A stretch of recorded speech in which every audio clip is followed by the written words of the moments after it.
Buen día, qué lindo colegas, estoy viendo varios colegas de la Facultad de Arte y Diseño y de otras facultades. Otra vez acá, pero hoy es un día muy especial porque tengo el honor de presentar a una colega de nuestra facu y bueno, como le decía el otro día a ella, ver el profesionalismo de cada uno de nuestros compañeros de trabajo, de nuestros compañeros de recorrida en la formación universitaria, verlos transitar instancias de formación cada vez más superadoras y aprender de ellos es todo un honor. Hoy entonces la vamos a tener a Angelina Denti. Ella es licenciada en diseño gráfico, especialista en educación superior y magíster en procesos educativos mediados por tecnologías. Así que su tema tiene muchos temas de especialización. Sin embargo, le solicitamos que compartiera con nosotros algo que ella sintiera que le apasiona, que le gusta y que desde su formación y su experiencia pudiera compartir con nosotros. Angelina, además de ser docente de nuestra universidad y de otras universidades, también es investigadora categorizada, ha participado en proyectos de investigación vinculados con esta temática y sobre todo vinculados a la educación, y también fue asesora en programación educativa del Ministerio de Educación en la provincia de Misiones. Así que un poquito de currículum tiene nuestra colega. Bienvenida, Angelina, un placer tenerte en este espacio de trabajo compartido. Bueno, muy buenos días a todos, muy buenos días, Alejandra, muchas gracias por tu palabra, muy linda la presentación. Estoy sumamente agradecida por haberme invitado a compartir este espacio que para mí es muy importante, un espacio de colaboración que también va a resultar para todos muy enriquecedor, más en esta época de crisis, en estos momentos que estamos viviendo, donde todos estamos como muy cargados de trabajo, de situaciones laborales, familiares. Entonces, la colaboración y el apoyo entre todos puede ser, además de muy útil, muy gratificante. Así que estoy muy contenta de colaborar en este espacio y de tratar a partir de lo que pueda, hacer un aporte a los colegas. Quiero saludar también a todos los colegas de la facultad, de mi facultad que están ahí. Así que, bueno, espero que todo esto les sirva. Yo estuve observando las otras presentaciones, todas han sido muy buenas, así que realmente creo que este espacio, esta red, tiene muchas posibilidades y va a permitirnos a nosotros salir adelante. Va a ser un sostén muy importante en este momento de crisis. Así que espero que mi charla también pueda ser un granito de arena y colabore también.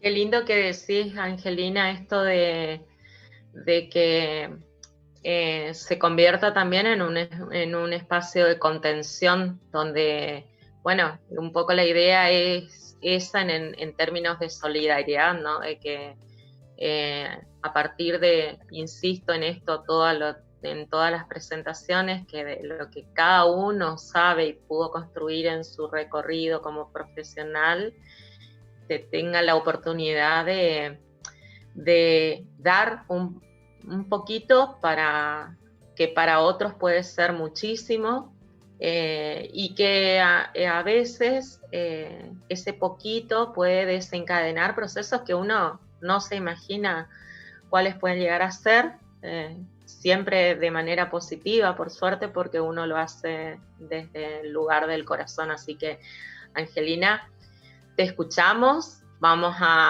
Me pongo, como le dije el otro día a Marta, me pongo en el rol de alumna, lista para aprender. Bueno, voy a comenzar mi presentación. Voy a compartirles mi presentación.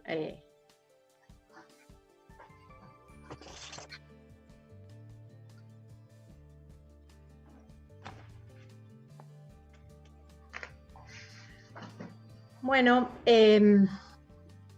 lo que voy a hacer es concentrarme en presentarle algunas características de los materiales educativos digitales que nosotros como docentes podemos controlar y podemos ajustar, aspectos generales del procedimiento, del proceso de elaboración de este tipo de materiales, considerando recomendaciones por ahí generales y más sencillas de abordar, desde el punto de vista del diseño y desde el punto de vista pedagógico, para que nosotros, como docentes en esta situación de crisis y de aislamiento, podamos tener en cuenta, sobre todo considerando que estamos inmersos en una virtualización apresurada de todas nuestras actividades. Entonces, en ese contexto hay cuestiones que son como muy relevantes. Por ejemplo, el acceso. Entonces, mi idea por ahí es trabajar estas cuestiones, presentarles algunos puntos que contribuyan a mejorar el acceso y que ustedes desde sus lugares desde sus lugares como docentes puedan tener en cuenta. Para empezar, me parece por ahí importante hacer una aclaración respecto de los términos que manejamos. Se habla de objeto de aprendizaje, de medio, de textos, de recurso educativo, material didáctico, material educativo. Bueno, hay un sinnúmero de posibilidades, ¿no? Bibliografía, son todos recursos que nosotros los docentes tenemos a la mano. Pero acá lo importante es poder evaluar y pensar qué posibilidades tenemos nosotros como docentes en esta situación. Para ello vamos a comenzar pensando en clarificar dos ejes importantes, que son la posibilidad de utilizar recursos y la posibilidad de utilizar materiales educativos. Un recurso es cualquier medio que está disponible al alcance, cualquier objeto que está disponible al alcance del docente para que pueda utilizar en su proceso de enseñanza. Entonces, generalmente son portadores de contenido, y en este último tiempo, y en el contexto universitario, los recursos digitales, a partir de lo que es en Argentina la ley de acceso abierto a la información, se hicieron mucho más accesibles, están mucho más al alcance de la mano. En la universidad nosotros utilizamos muchísimo todo lo que es el texto, los libros, lo que llamamos bibliografía, y lo que es el artículo científico, los artículos académicos y publicaciones científicas. La posibilidad de utilizar diferentes repositorios para obtener estos documentos es bastante grande. Recientemente nosotros en la universidad tenemos el acceso a la biblioteca virtual con muchísimos libros. También está el repositorio institucional digital. Entonces, ahí lo que vamos a encontrar es muchísima información, muchísimas publicaciones académicas y científicas que nos sirven. Lo que sucede es que son publicaciones que no son creadas con un fin específico, pedagógico o didáctico. Y ahí es donde entramos a la conceptualización y a la idea de material educativo. El material educativo o didáctico es aquel que desde el origen ha sido pensado para una situación educativa determinada, para ser usado en un contexto pedagógico determinado. Entonces, incluye varias cuestiones que lo hacen participar de ese y mediar en ese proceso educativo. ¿Y cuáles son las posibilidades que tenemos como docentes? En primer término, usar los materiales que ya existen. Hay muchos repositorios que tienen disponibilidad gratuita de materiales, pero en general, cuando son materiales complejos, se trata de materiales pagos. Hay que pagar su servicio y ahí nos encontramos con un problema de acceso. Se puede adaptar materiales abiertos, ahí hay un proceso de rediseño que tiene que hacer el docente, o se puede producir materiales propios. Para producir materiales propios nos enfrentamos ante la complejidad que implica hacer una gran producción y también ante la falta de presupuesto. Lo que las instituciones tienen que hacer es generar la posibilidad de obtener recursos para producir sus propios materiales. Aún así, existe la posibilidad de hacer una adaptación de lo que ya el docente tiene y con algunas cuestiones mínimas poner en funcionamiento ciertos materiales. ¿Por qué viene la complejidad? ¿A qué viene la complejidad del diseño del material? A la consideración de que el material es un elemento curricular que interfiere, media en la relación educativa. De ahí viene la importancia. Entonces, en esa relación educativa donde profesor, estudiantes y contenidos intentan aproximarse, el que está mediando, el que juega un papel clave es el material educativo o el material didáctico, porque permite la comunicación necesaria para los procesos de enseñanza y para los procesos de aprendizaje. Y en ese triángulo entran a jugar muchos factores. De ahí viene la complejidad del diseño de los materiales. Las formas de uso del material, los supuestos de diseño que están detrás de esa creación del material, las disciplinas específicas, los lenguajes que pueden ser diferentes, el contexto. Y en ese sentido, en este contexto en el que nosotros nos encontramos, con una situación de aislación, con dificultades económicas, dificultades de relacionarnos, también de acceso técnico, aparece como clave la generación de situaciones de acceso y accesibilidad, tanto para los alumnos como para los docentes.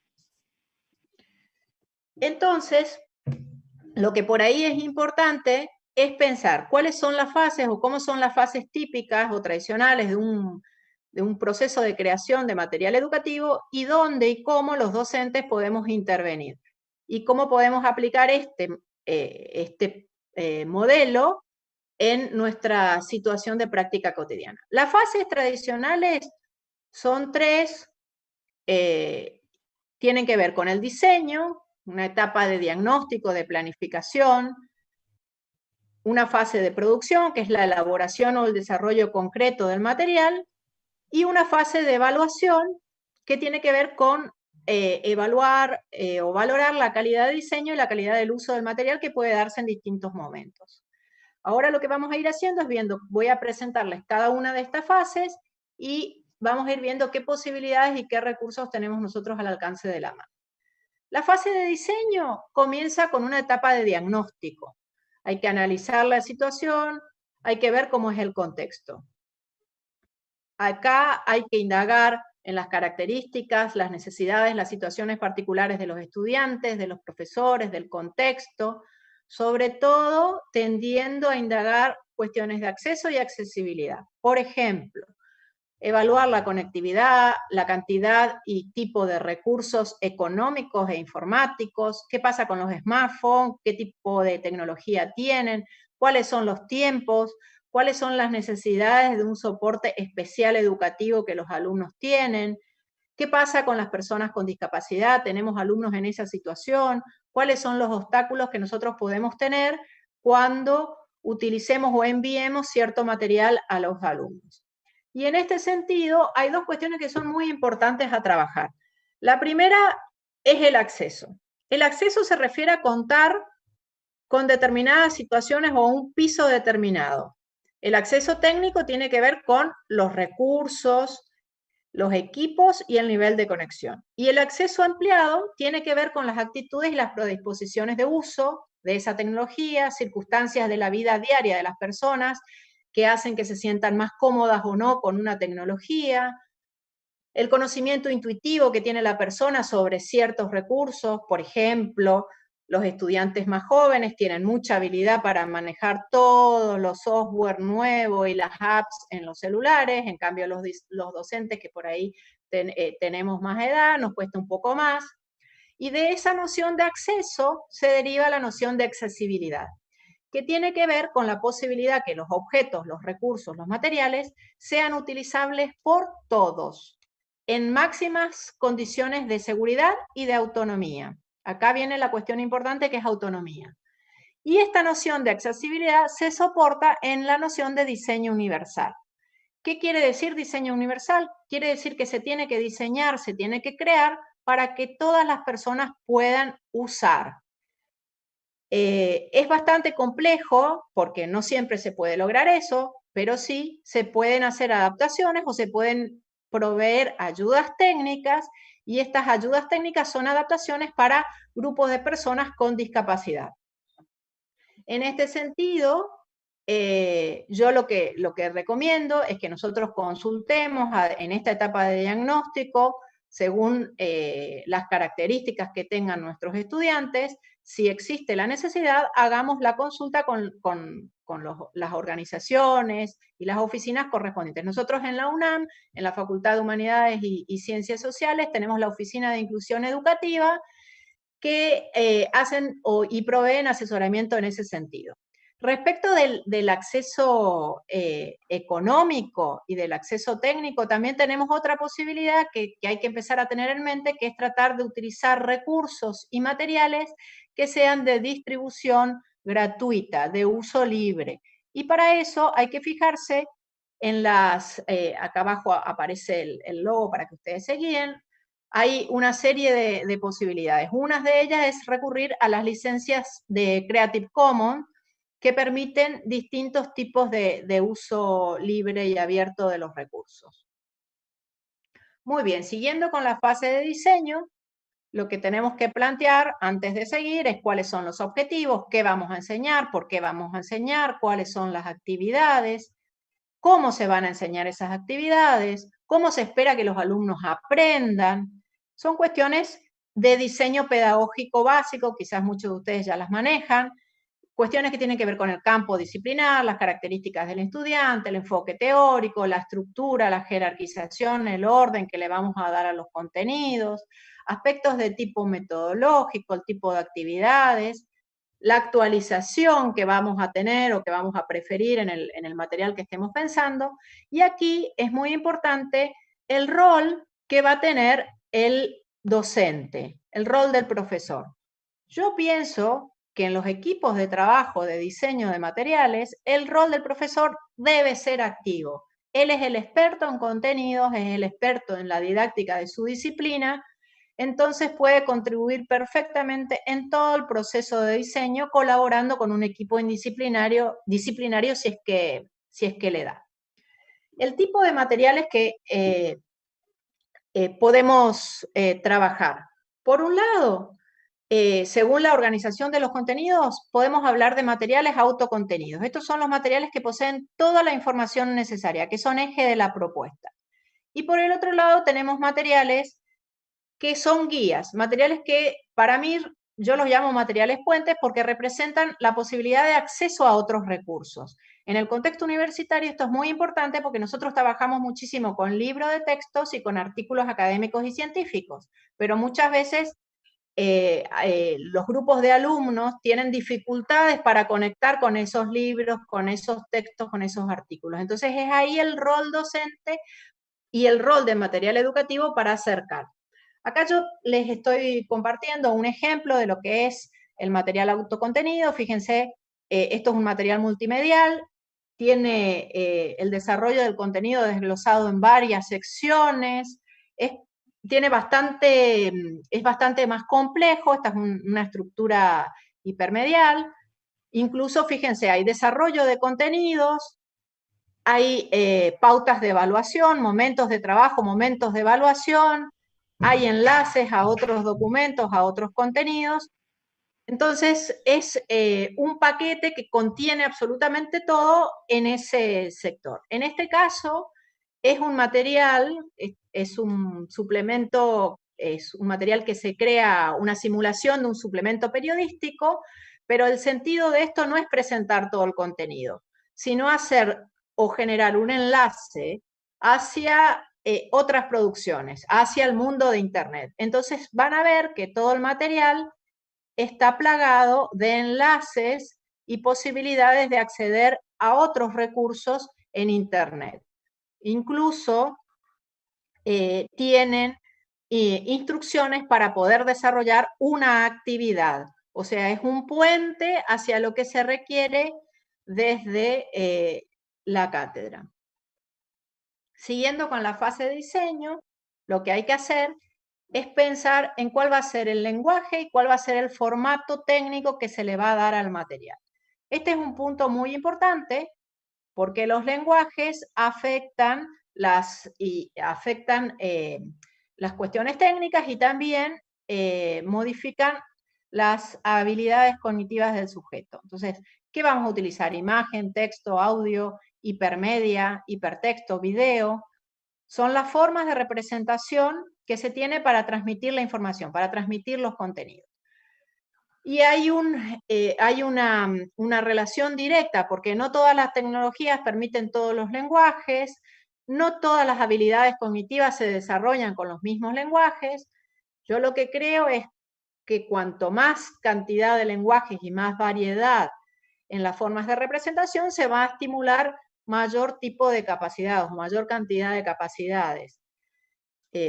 Eso es como bastante relevante. Lo que pasa es que acá entra en juego el campo disciplinar de cada uno, ¿no? Siguiendo con la fase de diseño, llega la hora de organizar el equipo de trabajo, las formas de trabajo, cómo va a ser. Hay que establecer un cronograma, hay que establecer funciones. El equipo siempre va a ser interdisciplinario. Los roles son contenidista, docente, diseñador, comunicador, experto en tecnología, y hay muchos otros. Pero ¿qué sucede cuando nosotros no tenemos, como en este contexto, no tenemos la posibilidad de contar con un equipo gigantesco que esté produciendo los materiales? Bueno, mi recomendación es, en primera instancia, hacer participar al equipo de cátedra. Los equipos de cátedra en la universidad pueden involucrarse y esto puede ser, ese trabajo colaborativo puede ser enriquecedor. Las otras posibilidades son trabajar con pasantes de comunicación, de diseño. En la universidad tenemos varias carreras y es muy interesante que se generen esos vínculos. La producción de investigación también. Los equipos de investigación tienen mucha producción. La idea siempre de la investigación es que se genere la transferencia a las cátedras, pero pocas veces se da esa idea de articular, de adaptar esa producción científica a la situación pedagógica. Entonces, esta es la oportunidad.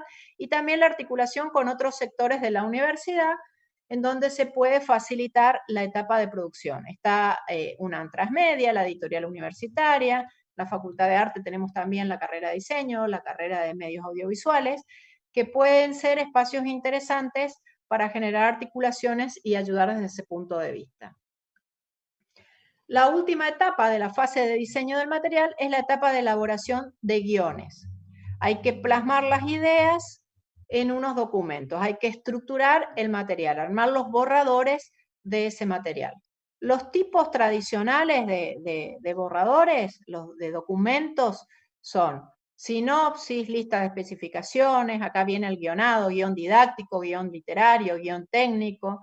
Entonces son borradores de cómo sería el material y esto permite después encarar la segunda fase del proceso de diseño de materiales, que es la fase de producción, que es la fase donde se elabora concretamente el material. Ya no estamos pensando en una fase de programación, de proyección, sino que estamos concretando lo que pensamos en la etapa anterior. Acá se produce el contenido, se redactan los textos, se sacan las fotografías, se graban los videos, el sonido, las ilustraciones. El equipo técnico es el que más actúa. Acá hay diseñadores, productores, que intervienen. Hay que adaptar todo el contenido al formato y al medio que se utilice. Hay que editar el material.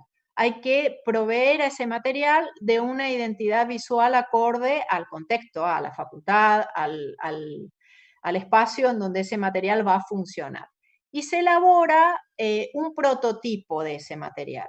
Se produce un último borrador y se pasa a la siguiente fase, que es la fase de evaluación. Respecto a esta fase de producción, a mí me interesa por ahí darles las recomendaciones. Acá es donde entramos en esto que yo digo, bueno, ¿qué podemos hacer desde nuestro lugar? Bueno, respecto de los materiales que son textuales, los textos escritos tenemos como varias recomendaciones. En principio, pensar en organizadores claros. Hay que tener una estructura clara y hay que tener organizadores que pueden ser conceptuales, pueden ser organizadores de estilo, por ejemplo, con marcas gráficas en ese texto, y eso lo que ayuda es a generar una regularidad y le ayuda al estudiante que está leyendo a entender el esquema conceptual que se está presentando. Hay que evitar ambigüedades, hay que aprovechar las posibilidades de generar hipervínculos. Estos hipervínculos para ampliar contenido, para generar un glosario o hacer ampliación de términos. Respecto del elemento tipográfico o el texto, el tipo de tipografía o de fuente, acá hay como cuestiones muy particulares. La mejor recomendación que ustedes pueden tener es, cuanto menos variedad, mejor. Cuanto más estandarizada es la presentación, mejor. Utilicen menos tipos de familias tipográficas o tipos de letras y va a funcionar mejor la cosa. Utilicen más variaciones. Acá yo les estoy mostrando un ejemplo donde hay un solo tipo de letra, pero sin embargo se utiliza el espacio y se utiliza la posibilidad de la negrita y la posibilidad de diferenciar los tamaños, y eso hace que todo el documento sea más legible y leíble. Lo mejor de todo es utilizar tipografías de palo seco, evitar la cursiva y tener unos tamaños estándar. El tamaño estándar es el cuerpo tipográfico 12. La disposición, siempre la disposición horizontal, porque si no cuesta muchísimo leer. Y todos los otros aspectos, el interlineado, el interpalabrado, los espacios entre las letras, lo que el software que estén utilizando les dé por defecto. Porque si no, hay modificaciones que se realizan e interfieren en la lectura. Sobre las cuestiones de accesibilidad, cuando estamos trabajando con materiales que son texto, acá lo fundamental es considerar, por un lado, si tenemos personas con discapacidad visual, trabajar con textos que permitan ser leídos. Entonces, tiene que existir la posibilidad de la lectura. Y para ello, los software que utilizamos pueden trabajarse. Por ejemplo, en el Word, que es uno de los editores de texto típicos que tenemos y que nosotros utilizamos, existe esa opción. Acá yo les estoy señalando cuál es el símbolo que permite el enlace que permite que los textos sean leídos. Y si nosotros vamos a producir un texto, un material que sea textual, y lo vamos a guardar como un PDF, que es algo muy cotidiano en los docentes, lo que tenemos que hacer es guardarlo específicamente para que ese texto sea leído. Lo que tienen que hacer es entrar a opciones y señalar esto que está acá, que se llama etiquetas de estructura del documento para accesibilidad. Quizás yo les digo, y ustedes por ahí no lo comprenden bien, pero busquen, hay muchos tutoriales cortitos en internet que les van a permitir a ustedes entender rápidamente cómo funciona el proceso. En Moodle, que es digamos, la plataforma que nosotros estamos utilizando en la universidad para generar la mayor parte de las aulas virtuales, es posible que todos los recursos tengan esta posibilidad de lectura. Una plataforma muy accesible y que permite la lectura en voz alta. Para otros casos u otros problemas de discapacidad visual, hay que tratar de que el tipo de letra sea por lo menos un cuerpo 14 en adelante, Hay que tratar de evitar el color naranja, rojo y verde para los casos de daltonismo. Y cuando se ponen fórmulas, hay que hacer una descripción verbal de la fórmula porque los lectores de OCR, que son los lectores que permiten en voz el texto, no funcionan con las fórmulas de manera tradicional. El hipertexto, que es otra posibilidad. ¿Qué es el hipertexto? El hipertexto es información conectada. Son documentos en red.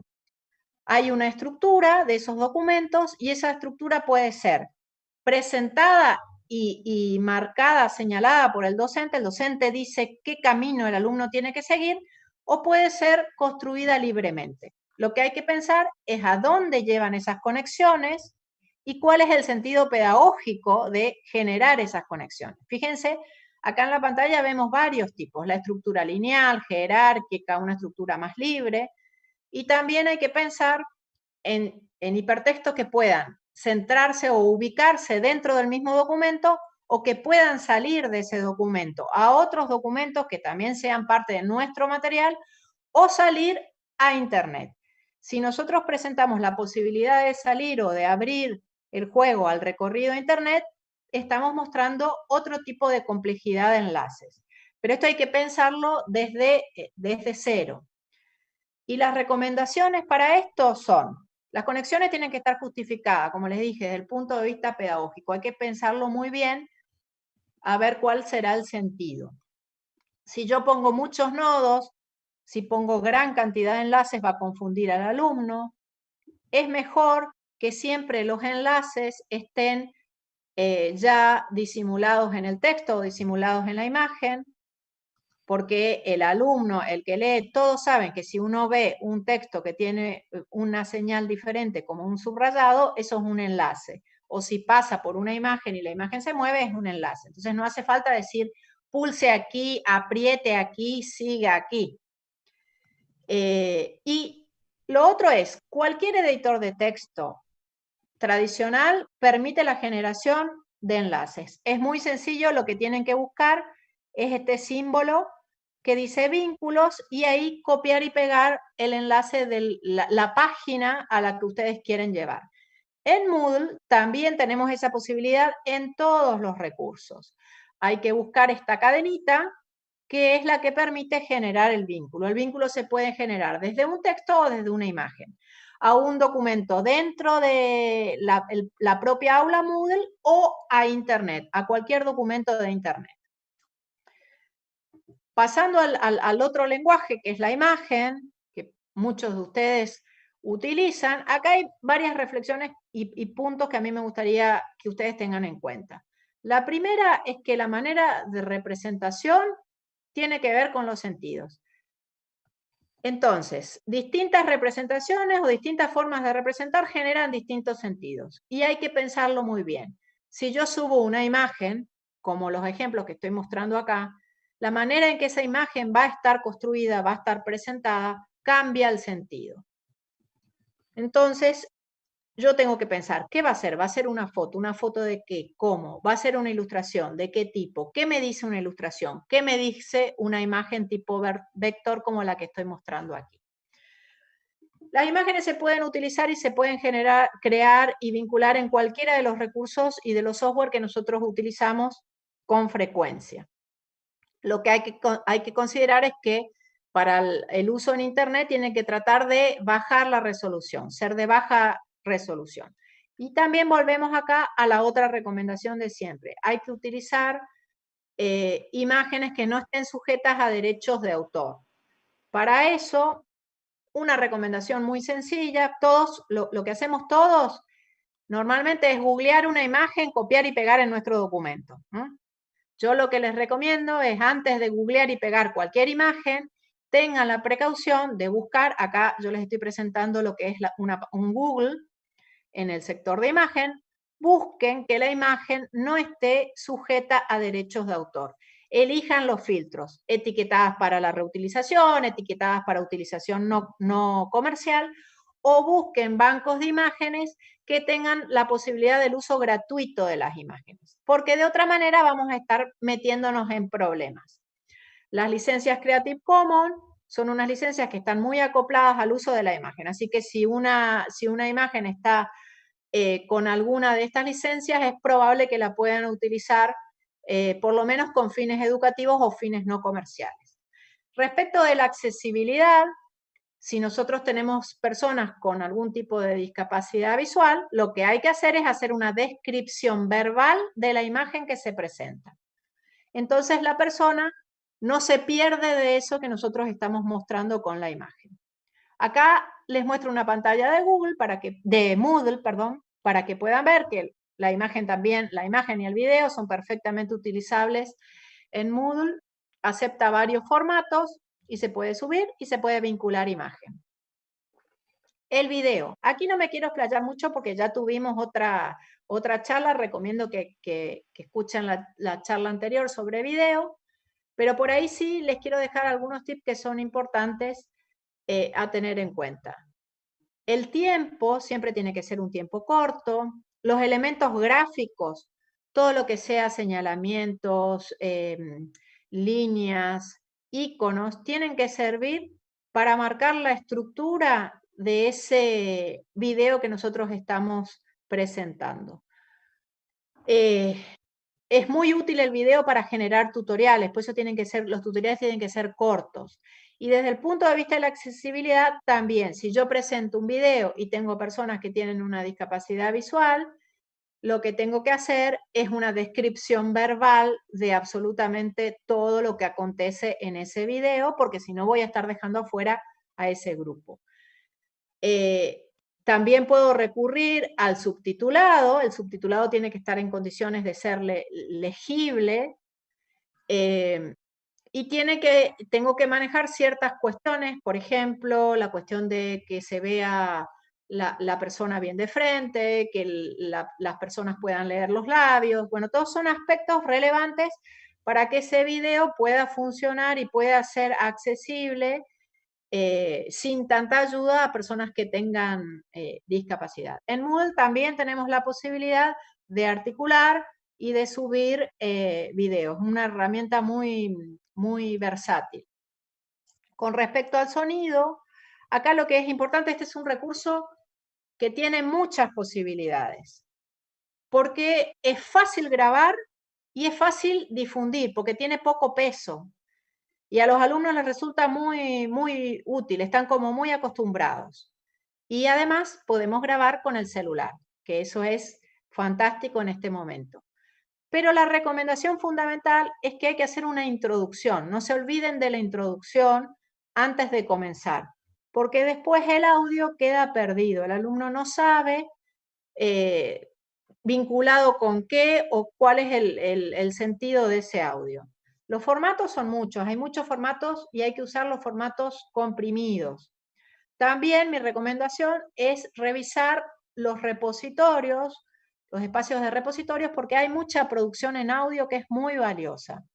Otro recurso interesantísimo, pero que requiere más tiempo porque requiere una estructura de organización, es la elaboración de podcast, que son materiales en audio que se difunden con cierta frecuencia. Y es muy útil porque el alumno los puede escuchar en su celular. Todo este tema del audio, la ventaja principal que tiene es la facilidad de grabar, la facilidad de subir y la facilidad de actualizar también. La última fase de diseño que nosotros tenemos que considerar es la fase de evaluación, que en realidad no siempre es la última fase. En realidad es recomendable que la evaluación se haga en todo el proceso. Lo que se mira es la calidad de los materiales educativos generados. Hay que pensar cuándo se evalúa, qué se evalúa y quiénes evalúan. Sobre el cuándo, mi posición es que es mejor evaluar en todo el proceso. Al momento de crear el material, en distintas etapas, al momento de producir ese prototipo y al momento de usar el material.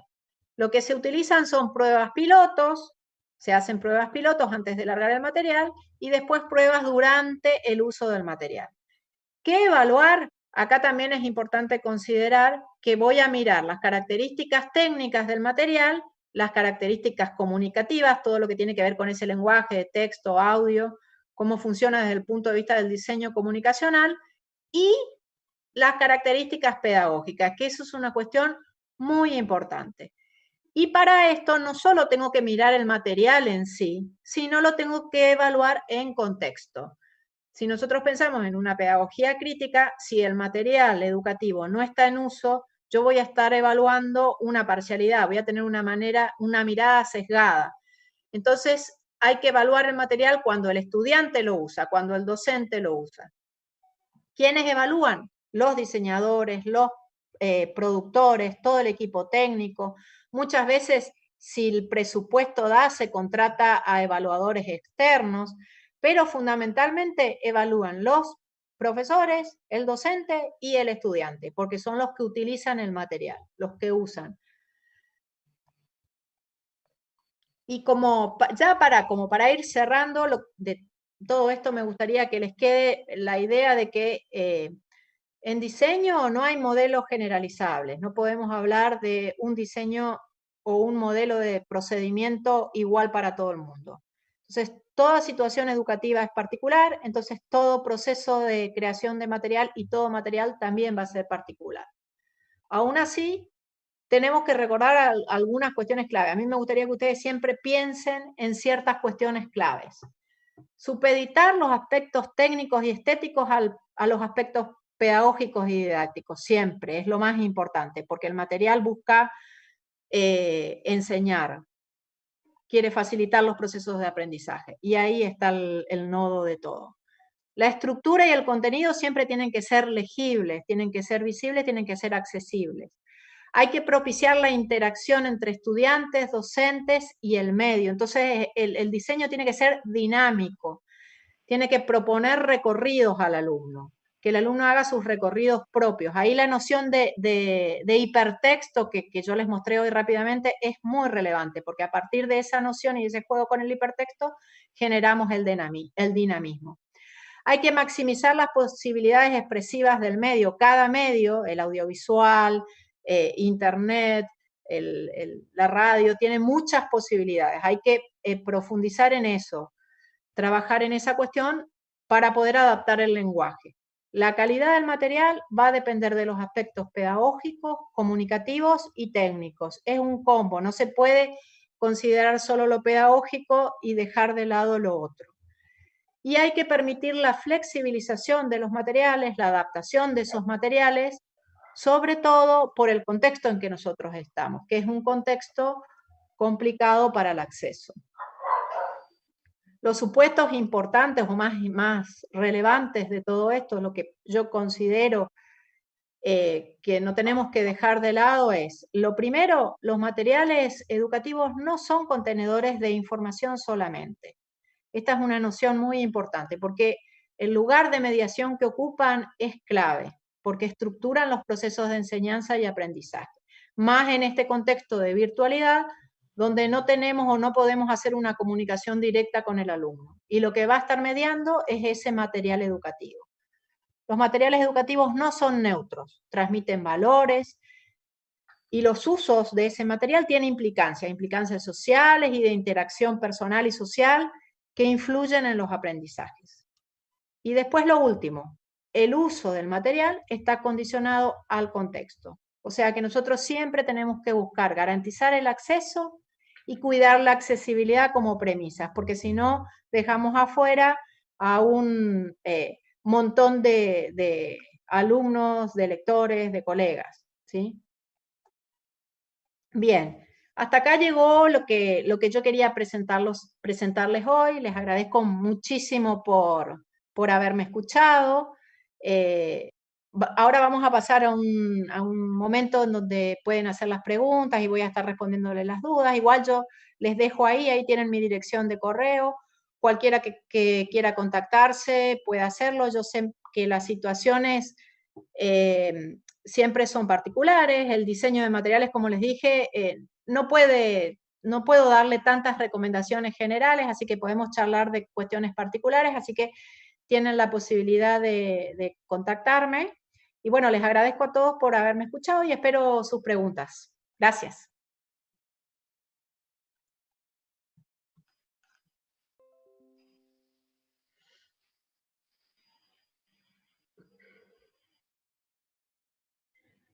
Bueno, la verdad es que intenso el nivel de diálogo en el chat. Angelina, nos hiciste hacernos varias preguntas. Una de ellas que surge de quienes están participando dice, ¿cómo sería esa fase de evaluación? Si podés profundizar un poquito en eso. Bueno, la fase de evaluación, si bien yo la puse al final, pero puede darse en diversos momentos. Si nosotros pensamos en un contexto más crítico, podemos comenzar la fase de la evaluación desde el inicio, desde el momento en que empezamos a plantear los primeros borradores. Lo que se hace es armar los documentos, por ejemplo, los guiones, todos estos guiones, el guión técnico, el guión literario, incluso se pueden armar los prototipos y se comienza con la evaluación. En la evaluación sí tienen que participar, mi idea es que sí tienen que participar el docente, que es el responsable de la asignatura, tienen que participar los alumnos, el grupo al cual está dirigido ese material, y también pueden participar en esa instancia si es que existe la posibilidad económica o se genera algún tipo de vinculación, expertos externos.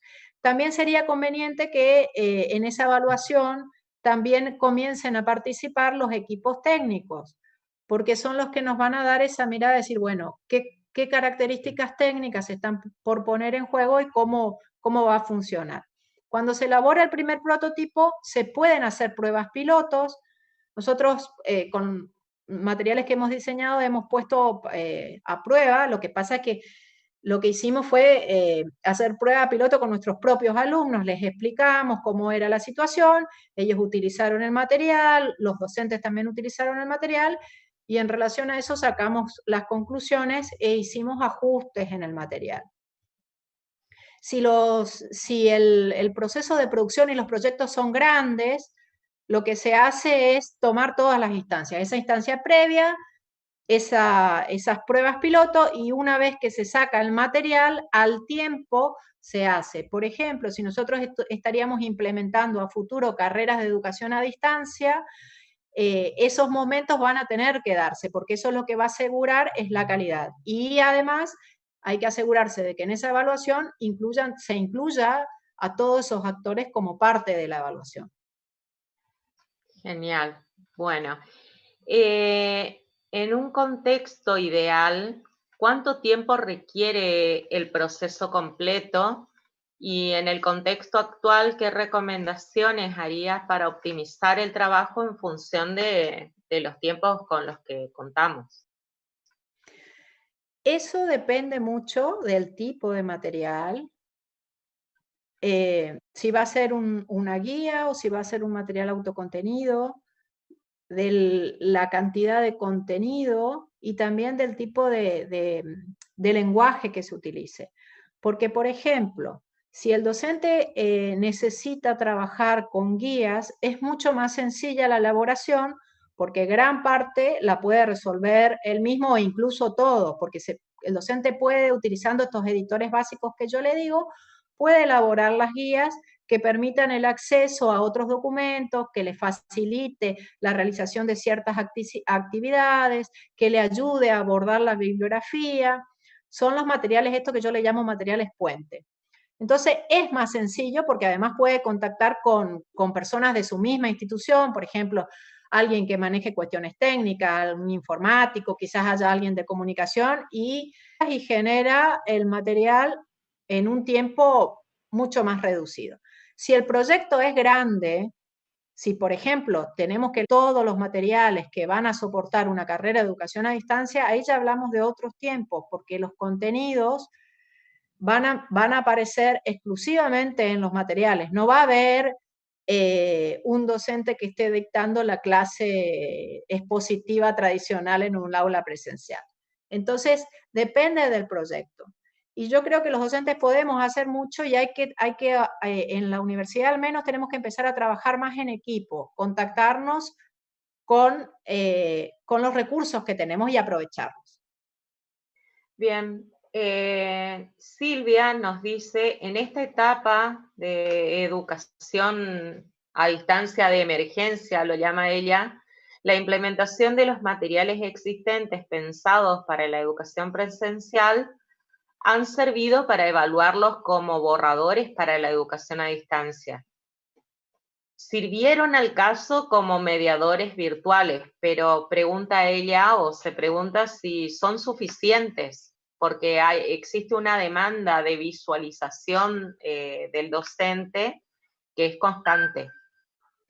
Yo creo que los materiales que los docentes teníamos, todos los recursos que los docentes tenemos en la presencialidad, son la base, pero no es suficiente. No se puede llevarlos a la virtualidad de la noche a la mañana sin pensar al menos cuestiones básicas. Mi idea hoy era mostrarles qué cosas mínimas podemos hacer para ir mejorando esa posibilidad. Pero la realidad es que es necesario dedicarle más tiempo a hacer ese traspaso a la virtualización, porque no es lo mismo estar en una clase presencial y explicarle al alumno oralmente, uno maneja muchísimas otras cosas, que eso queda perdido cuando se pasa a la virtualidad. Entonces, no puedo manejar de la misma manera. Tengo que dedicarle más tiempo y ponerle más diseño a los materiales para llevarlos a la virtualidad. Luis, colega nuestro, nos pregunta, o mejor dicho, te pregunta a vos, porque yo no podría responder esto, para las personas con problemas de visión, ¿cómo podrían acceder a los contenidos? Y ahí, para las personas que tienen problemas de visión, tenés la posibilidad de que los materiales sean leídos. Hay que generar, por ejemplo, si vos tenés un texto, tenés que asegurarte de que ese texto pueda ser leído por los software que utilizan. Yo ahí les dije que, por ejemplo, en Word es muy sencillo, el Word tiene una herramienta que te permite eso. En Moodle hay que instalar un plugin. Hay que ver cómo en internet también están los tutoriales que muestran cómo se hace. Si vos vas a trabajar con un PDF, cuando construís el PDF, cuando guardás tu archivo como un PDF, tenés que asegurarte de marcar las opciones que aseguran la accesibilidad. Entonces después en el PDF, con un botoncito que tiene, con una ventanita, la persona puede acceder a la lectura de voz. Hagan la prueba y fíjense. Ahora cuando terminemos googleen, van a ver que hay muchas recomendaciones y muchos tutoriales que indican eso. Lo mismo al escanear, por ejemplo, un documento, hay que asegurarse que el documento quede guardado como texto y no como imagen, porque si se guarda como imagen no puede hacer la lectura en voz alta, los software no pueden hacer la lectura en voz alta. Y cuando vos estás trabajando con imágenes, por ejemplo, si se sube una imagen, si se sube un gráfico, un esquema, la persona con discapacidad visual es posible que no la pueda ver o pueda ver muy poco. Entonces hay que hacer una descripción verbal detallada del contenido de esa imagen. Quiere decir que uno lo que tiene que hacer es transformar el lenguaje, lo que está mostrando como un gráfico para las personas que pueden ver, tiene que mostrar con lenguaje verbal para las personas que no pueden ver o que tienen alguna dificultad. Hay que hacer esa adaptación. Por eso es importante al principio el diagnóstico, que uno vea cuál es su alumnado. Pero yo sé que en la universidad nosotros tenemos muchas carreras que tienen alumnos, personas con discapacidad cursando, incluso en algunos casos también profesores, así que hay que pensar en eso. Parece que es justo, ¿no? Qué interesante esto que decís, Angelina, porque uno normalmente piensa en que, bueno, todo el mundo puede acceder a este material sin hacer este diagnóstico previo, ¿no? Que justamente en la realidad nos está demandando que cada vez más tengamos estudiantes con determinadas dificultades para poder desarrollar las carreras de nivel superior y, digamos, entendidas con una mirada muy tradicional, muy estructurada, y después cuando aparecen situaciones de personas que tienen ganas de continuar su formación universitaria porque tienen derecho a hacerlo, Claro. porque todos tenemos derecho a hacerlo, y resulta que no, bueno, que se encuentran con estas cosas. Muy característico es, por ejemplo, esta problemática en carreras como diseño gráfico, diseño industrial, que por ahí no pueden avanzar porque justamente a los profesores tal vez, no es que tal vez, los profesores nos contamos con todas las herramientas, no nos hemos formado en este paradigma, y entonces, bueno, la limitación en realidad está en nosotros, ¿no? Entonces, Claro. ahí esto de poder contar Lo con que pasa es expertos que como vos que nos puedan... a eso iba, lo que estaría, lo óptimo sería consultar, porque yo tampoco soy especialista en enseñanza a personas con discapacidad, pero nuestra universidad cuenta con recursos. Hay equipos que están trabajando en ese sentido. Entonces, lo que nosotros tenemos que empezar a hacer es trabajar más en red. Por eso me gustó mucho esta idea de la red solidaria, porque todos podemos aportar desde nuestro lugar. Tenemos que empezar a trabajar más en equipo.